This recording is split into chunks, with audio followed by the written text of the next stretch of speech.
Esto es un Forres 1A, ¿ya? Esto es un sangrado activo a chorro. Si tú ves esto en una endoscopía, tienes que actuar inmediatamente, ¿sí? Ese es un Forres 1A. El Forres 1B es esto, es el sangrado en napa, o el sangrado en capa, o el sangrado en babeo, activo, pero en capa o en napa. Eso es el 1B.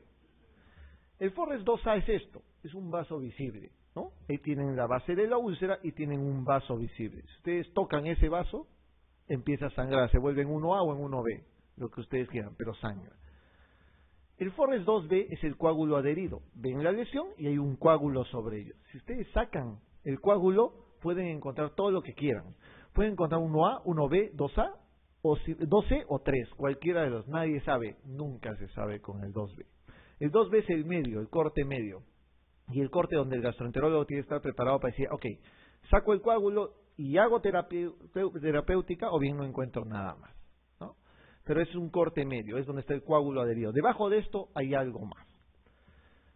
El Forres 2C básicamente es la úlcera, pero con una fibrina muy sucia, ¿no? Nada más, es hematina, es sangrado reciente, pero ya no va a sangrar, la posibilidad de sangrado es mucho menor. Y el Forres 3 es esto, es una úlcera con fibrina totalmente limpia, básicamente en fases de cicatrización. ¿Para qué sirve la clasificación de Forres?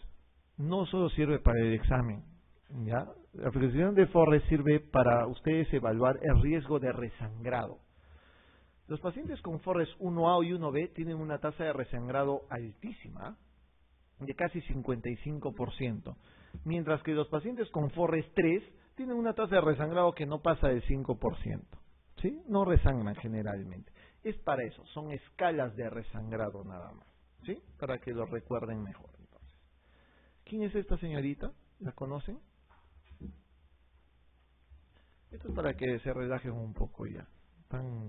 Los veo tensos, se están ulcerando, doctores, no se ulceren, si no van a terminar mal, dispépticos.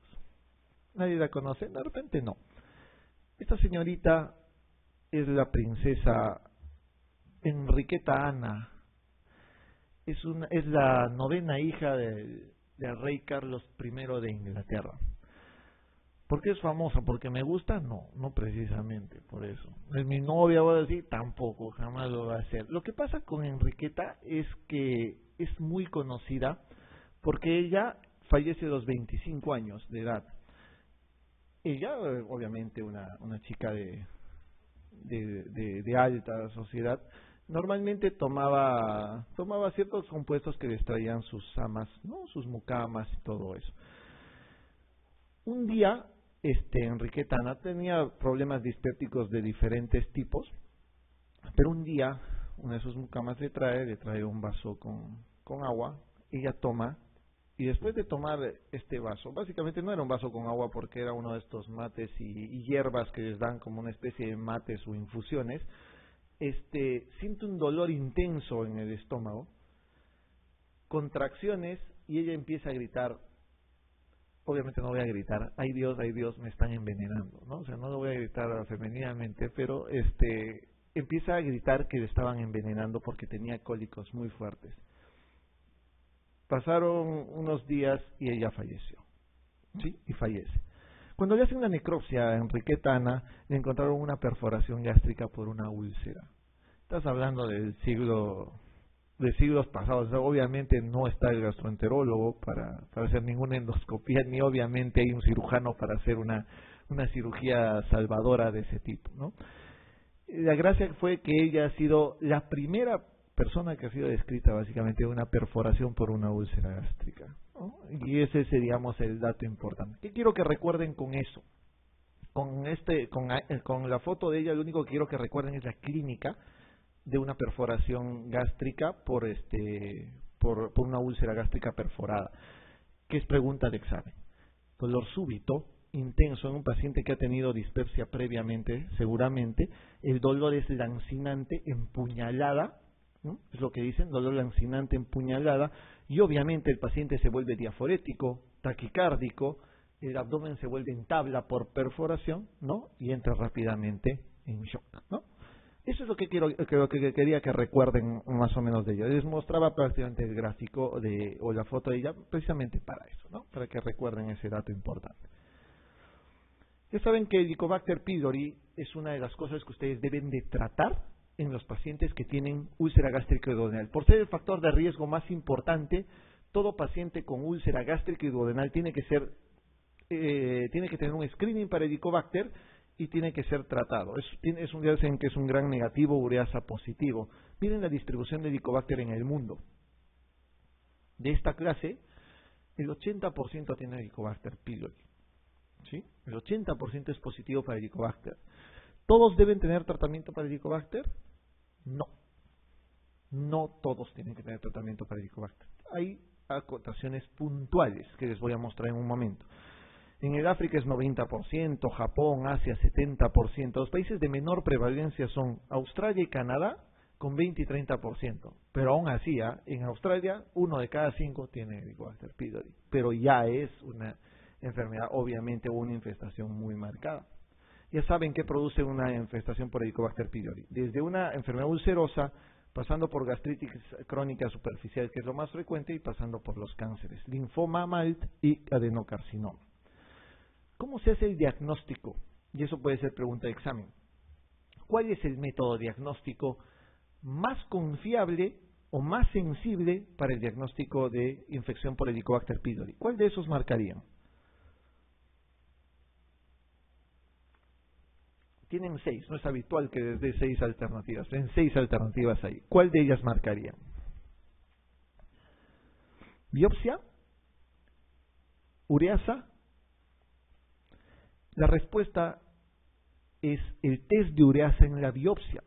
¿Ya? La biopsia sola lo llevas al histopatólogo y el histopatólogo te lee la lámina, te cuenta la cantidad de Helicobacter y dice ya, infección por Helicobacter. Pero el test de ureasa es bastante más confiable porque el ojo del patólogo se le puede escapar por ahí un Helicobacter y decir que es negativo, ¿no? Entonces, si bien es cierto que es muy, pero muy confiable una biopsia, más confiable es todavía un test de ureasa en la biopsia. Ese es el más sensible, ¿ya? Pero obviamente, no les estoy diciendo con eso que no confíen en un patólogo. Es muy fácil ver un Helicobacter pylori en una muestra de histopatológica, así que es muy confiable una biopsia. Es más, les digo que las sensibilidades de todo esto, de las pruebas invasivas como no invasivas, es muy alta. Es muy alta para todo. O sea, en todas estas pruebas son de sensibilidad y especificidad bien alta, ¿sí? Solo que la más alta de todas esas es el test de ureasa en la biopsia. Hay pruebas no invasivas como el test de aliento. Les dan un líquido marcado con carbono 13, ¿no? Con urea marcada con carbono 13, les hacen tomar, esperan unos minutos, se va a metabolizar la urea en el estómago por la acción del Helicobacter, va a pasar al torrente sanguíneo, les piden que soplen en una bolsa y sale marcado el reactivo para Helicobacter pylori si es que hubiese. Eso es un test de aliento, el test de aliento para Helicobacter pylori. Ese test de aliento es también bastante sensible, un poquito menos que ureasa, un poquito menos que eso, pero sigue siendo un test importante. Otra pregunta, ¿cuál es la menos sensible y la menos específica? Que sea la menos sensible y la menos específica no quiere decir que no sea tampoco altamente confiable. O sea, sí se puede confiar en eso, pero hay una que es menos sensible y menos específica. ¿Cuál? ¿Cuál? La serología. La serología. El examen de sangre es el menos sensible y el menos específico, ¿ya? El más sensible y más específico es el test de ureasa en la biopsia. ¿Cuál es el que deben de utilizar inicialmente? Generalmente es el de la biopsia o el test de ureasa en la biopsia. ¿Y para qué se usa el test de aliento? El test de aliento se utiliza para niños, generalmente, ¿no? O pacientes jóvenes que no se desean hacer endoscopía. O bien, la indicación más importante es para control de erradicación. Ok, yo tengo una úlcera, me han sacado mi biopsia, sale el Helicobacter pylori positivo, recibo tratamiento. Me dan mi tratamiento, ha pasado un tiempo y me debo hacer un control. ¿Necesito hacerme otra vez endoscopía? No, pues, le pides un test de aliento, porque ya sabes que hay en la endoscopía, ¿sí? Simplemente es un test de aliento. Eso entonces, para eso sirve un test de aliento, para control de erradicación, ¿sí? Ok, esto es lo que sí les va a servir porque obviamente acá les voy a quitar algunas taras e ideas que muchas veces tienen. Mitos, ¿no? Cazadores de mitos, los Mythbusters. Acá vamos, puede ser un programa con esto. Indicadores de erradicación para Helicobacter. Paciente con úlcera deben erradicar Helicobacter, eso sí o sí, ¿sí?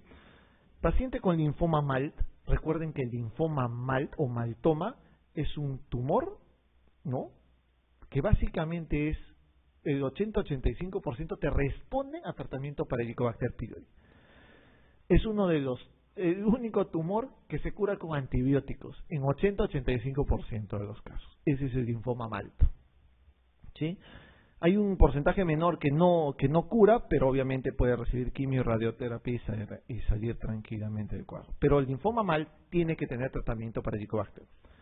Paciente con atrofia gástrica, recuerden que ya pasó gastritis crónica y después viene la atrofia, ¿no?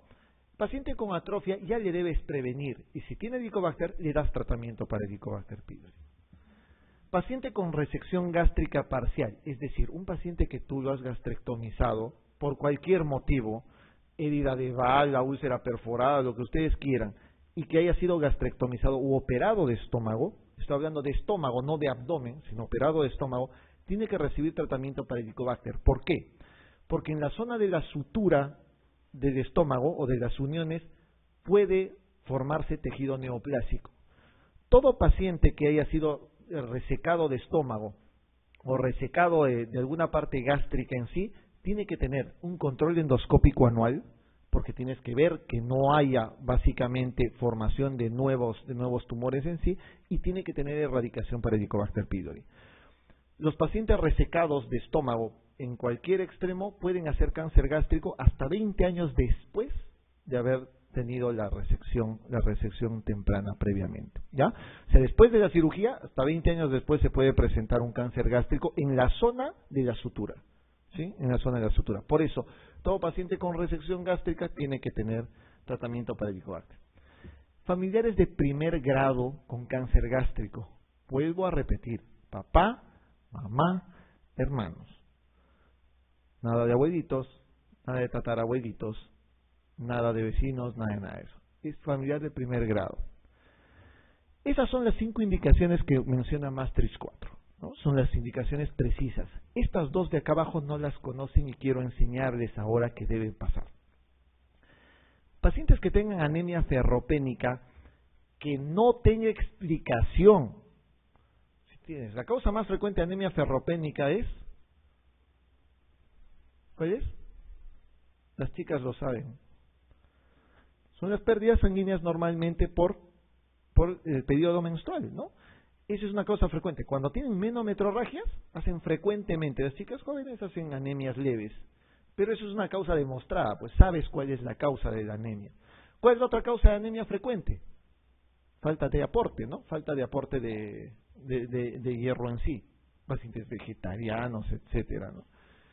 Lo que ustedes quieran, pero es una falta de aporte. Pero si tú has hecho todos los estudios, no has encontrado absolutamente nada, el hematólogo te ha dicho, le he dado vueltas a este paciente y no le encuentro ninguna causa, le has hecho endoscopía, colono, no has encontrado pérdidas ocultas de ningún tipo, tiene que tener un tratamiento para Helicobacter pylori, porque el Helicobacter puede producir inhibición de la absorción de hierro. Entonces, como se inhibe la absorción de hierro, que es duodenal, puede mejorar básicamente con un tratamiento para Helicobacter. Está consensado que paciente con anemia ferropénica, pero por favor, sin una causa demostrada, tenga que tener tratamiento para Helicobacter. El otro es este, paciente con púrpura trombocitopénica idiopática.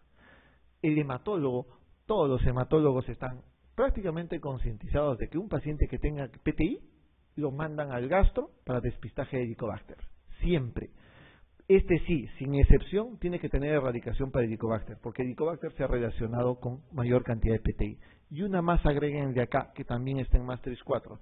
Déficit de vitamina B12 sin una explicación evidente, obviamente. Déficit de vitamina B12 sin explicación evidente, ¿sí? Esas son las indicaciones para la erradicación de Helicobacter. Y la última y más importante, que también lo tienen que agregar. Si el paciente quiere tratarse de Helicobacter, denle tratamiento para Helicobacter. Esa es una indicación sine qua non. Es una indicación que sí la deben de cumplir. Si el paciente está alterado porque quiere tener un tratamiento para Helicobacter, por más que no tenga estas indicaciones de erradicación, denle el tratamiento. ¿Por qué? Porque no se pueden jugar ustedes con un riesgo que no conocen, ¿sí? Por un riesgo que no conocen. Entonces, el paciente que quiere tratarse para Helicobacter, le debes dar tratamiento para Helicobacter pylori, pero indicándole claramente, obviamente, que se puede reinfectar posteriormente y que obviamente se cuide. Pues si va a tomar un tratamiento que es pesado, obviamente que se cuide para esto, ¿sí? Esas son las indicaciones. ¿Cuál es el tratamiento? Eso es lo que querían llegar, ¿no? ¿Cómo tratamos Helicobacter pylori? Amoxicilina, claritro y omepra. Eso es lo que deben de marcar en cualquier examen. Siempre. Amoxicilina, ¿cuánto? 1 gramo cada 12 horas. ¿Sí? 1 gramo cada 12 horas. Claritromicina, ¿cuánto? 500 miligramos cada 12 horas.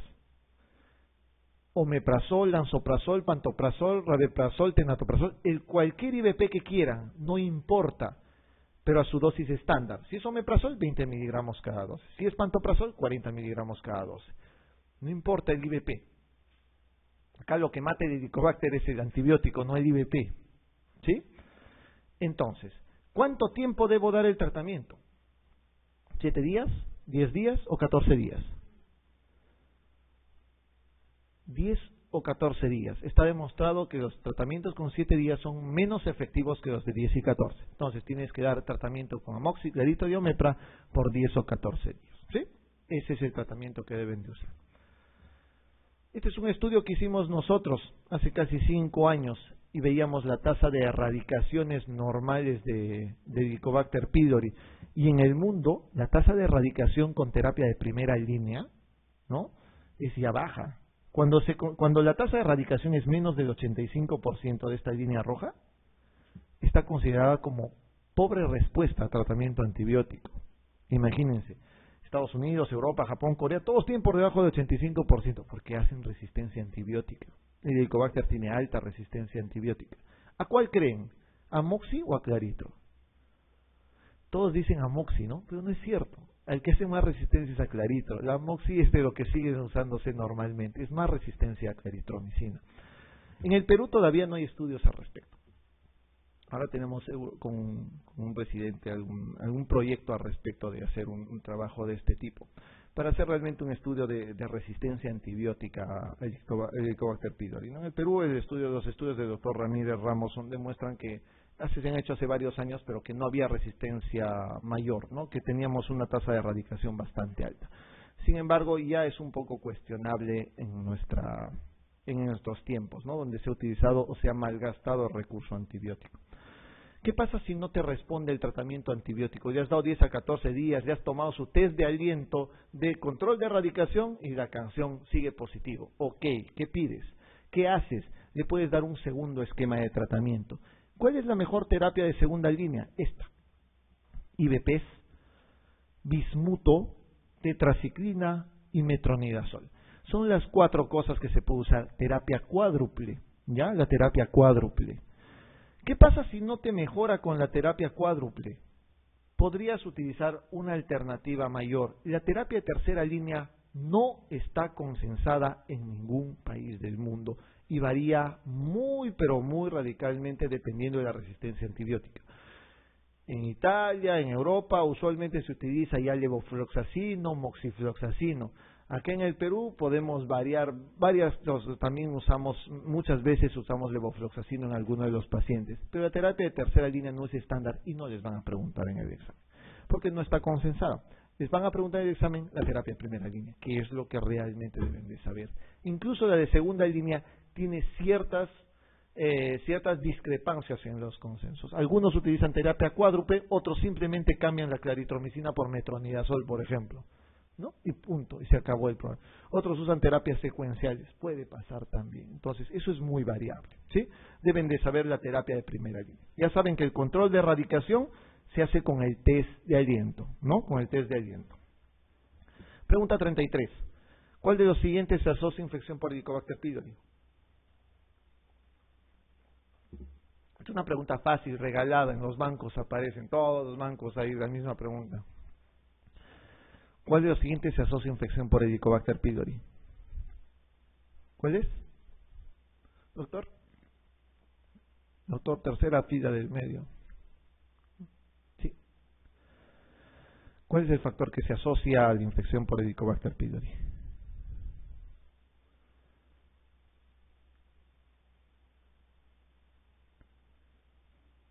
Si se han dado cuenta, Helicobacter pylori tiene que ver con higiene.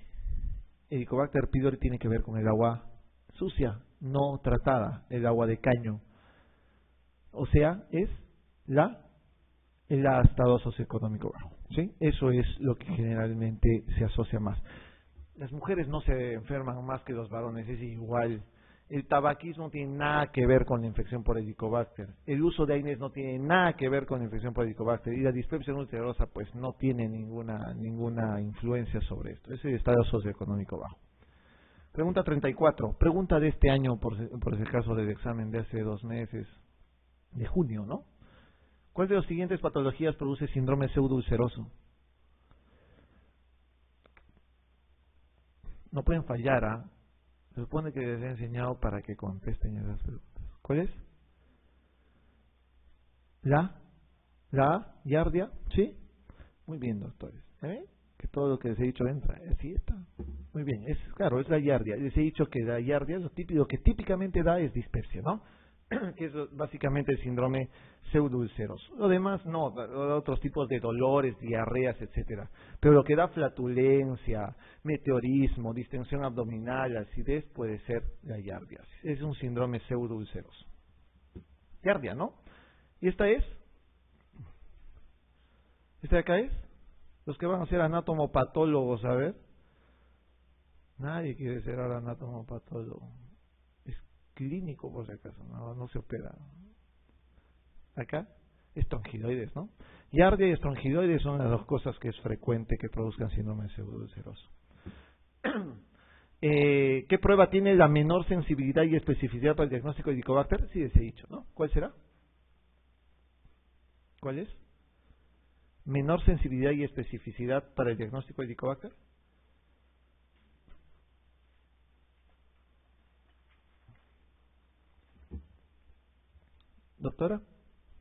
Doctora de Lila, para que sea 2 de 3.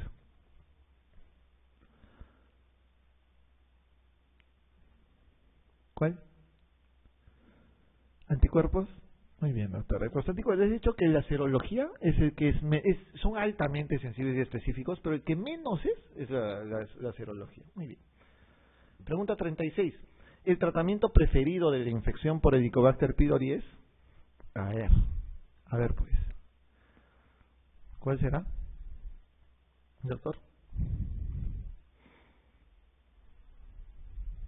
Doctor de negro.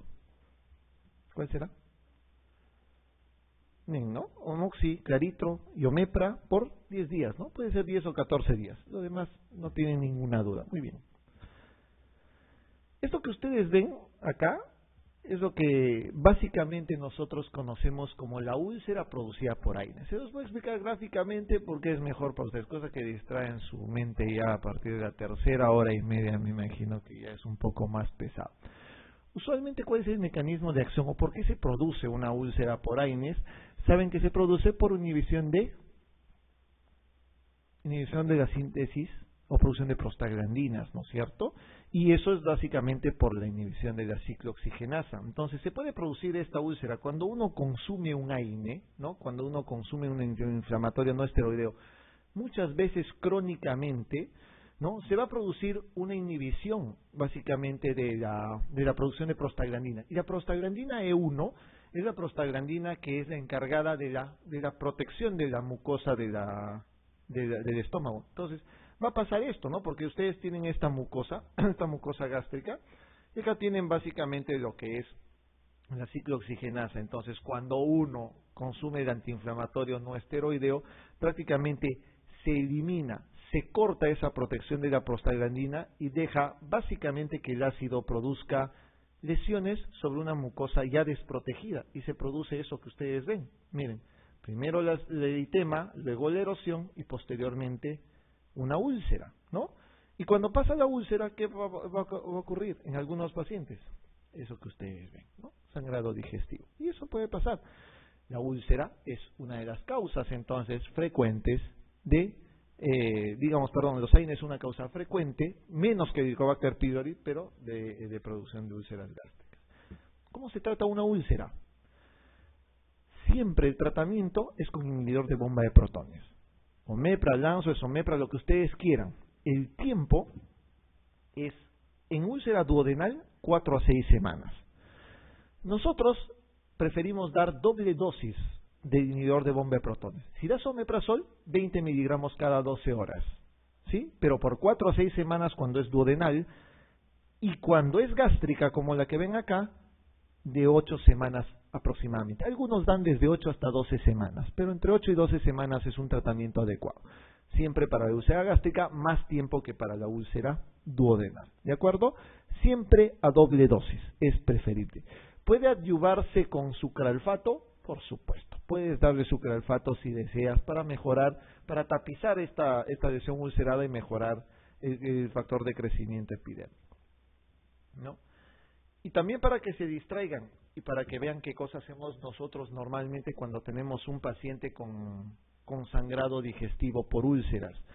Cuando nosotros tenemos un paciente con sangrados digestivos, usualmente tenemos que hacer una endoscopía inmediatamente, ¿no? Cuando el paciente ha presentado melena o hematemesis, para buscar el punto de sangrado y para catalogar si el paciente tiene una úlcera Forres 1, una Forres 2 o una Forres 3, para ver qué vamos a hacer. Y esto es lo que vamos a hacer, y con esto quiero mostrarles lo que nosotros hacemos normalmente en las emergencias. Tienes un paciente con una úlcera. ¿Qué Forres es este? 1, ¿está sangrando? No. 2, ¿2 qué? ¿2A, 2B o 2C? Vaso visible es 2A, ¿no es cierto? Ese es un Forres 2A. Vamos a ver qué hacemos con una úlcera Forres 2A, por ejemplo. Lo primero que se tiene que hacer es un tratamiento endoscópico, y el tratamiento endoscópico puede constar de estas 3 cosas que ustedes ven: inyectoterapia, terapia térmica o terapia mecánica. ¿Qué es la inyectoterapia? Es la aplicación de adrenalina, ¿no? La aplicación de adrenalina, el 1 al 10.000, y se le inyecta en los 4 cuadrantes. 1, 2, 3, 4 cuadrantes alrededor del vaso. ¿Para qué le pones adrenalina? Porque la adrenalina es un vaso constrictor y va a producir una constricción de este vaso. Y además va a producir una acción mecánica, ¿no? Como metes líquido ahí adentro, produces un cierre además mecánico de la úlcera. Entonces se hace inyectoterapia. Nunca se hace inyectoterapia sola, ¿de acuerdo? Porque la tasa de resangrado con inyectoterapia sola es del 50% aproximadamente. Lo segundo que se hace es una terapia térmica. Y esta terapia térmica está aplicada básicamente con esta probeta caliente, o pueden hacerlo con argón plasma. ¿Y qué hace la probeta caliente? Simplemente ejerce calor y se produce una termocoagulación de esa zona, básicamente por el calor que se da. Eso es una probeta caliente, ¿ya? Entonces se ejerce el calor y esto queda prácticamente, como ustedes lo llaman muchas veces, cauterizado. No es realmente cauterizado, es termocoagulado por calor, por ejercicio de calor. Entonces, siempre debes hacer una terapia doble: inyectoterapia más termocoagulación o inyectoterapia con acción mecánica. Esto que estamos poniendo es un clip metálico, es una terapia mecánica. Sangra y lo que ponemos es un clip metálico para producir hemostasia. ¿Ven el clip?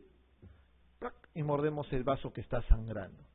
Eso es una terapia endoscópica. Eso es lo que nosotros hacemos cuando alguien tiene una úlcera gástrica generalmente, ¿no? O una úlcera duodenal o cualquier úlcera sangrante. Conclusión de esto: inyectoterapia sí se hace, pero se debe hacer con una terapia mecánica o con una terapia de termocoagulación, ¿sí? Pregunta 37. En relación al Helicobacter pylori, lo siguiente es cierto, excepto: ¿el Helicobacter es una bacteria gram negativa? Sí, ¿no es cierto? ¿Está asociada con gastritis crónica? Muy bien. ¿Es un factor frecuente en la etiología de úlcera duodenal? Sí, 90%. ¿La biopsia gástrica tiene un bajo rendimiento diagnóstico? Falso, ¿no? Es una grosería eso. Realmente es uno de los que tiene mayor rendimiento diagnóstico.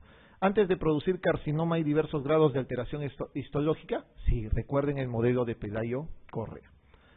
La causa más común de hematemesis es, sin dudas, ¿no? ¿Cuál es?